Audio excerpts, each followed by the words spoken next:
සුබ දවසක් හැමෝටම. අද අපි කතා කරන්න යන්නේ ඉඩමක් මිලදී ගැනීමේදී ඒ ප්ලෑන් එකේ තියෙන මිනුම් දනු කීපයක් ගැන. අපි මුලින්ම කතා කරමු වර්ග අඩියක් කියන්නේ මොකක්ද? වර්ග අඩියක් කියලා කියන්නේ දික් අඩි 1කුත් පළල අඩි 1කුත් තමයි වර්ග අඩියක් කියලා අපි හඳුන්වන්නේ. අපි ඊළඟට ඉගෙන ගමු පර්චේස් එකක් කියන්නේ මොකක්ද? පර්චේස් එකක් කියලා කියන්නේ දිග අඩි 16.5කුත් පළල අඩි 16.5කුත් කොටුවක්. වර්ග අඩි වලින් ගත්තොත් 272.5ක් තමයි පර්චේස් එකක් ලෙස අපි හඳුන්වන්නේ.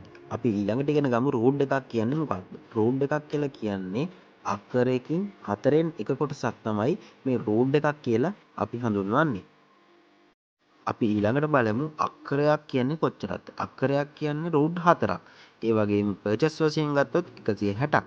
වර්ග අඩි වශයෙන් ගත්තොත් 43560ක්. අපි ඊළඟට ඉගෙන ගමු හෙක්ටයාර් එකක් කියන්නේ කොච්චරද? හෙක්ටයාර් එකක් කියලා අපි හඳුන්වන්නේ අක්කර 2.47ක්. වර්ග මීටර වලින් ගත්තොත් 10000ක් පමණ තමයි හෙක්ටයාර් එකක් කියලා කියන්නේ. මෙවැනි තවත් වීඩියෝ නරඹන්න නම් අපිව සබ්ස්ක්‍රයිබ් කරලා තියාගන්න. හැමෝටම ස්තුතියි.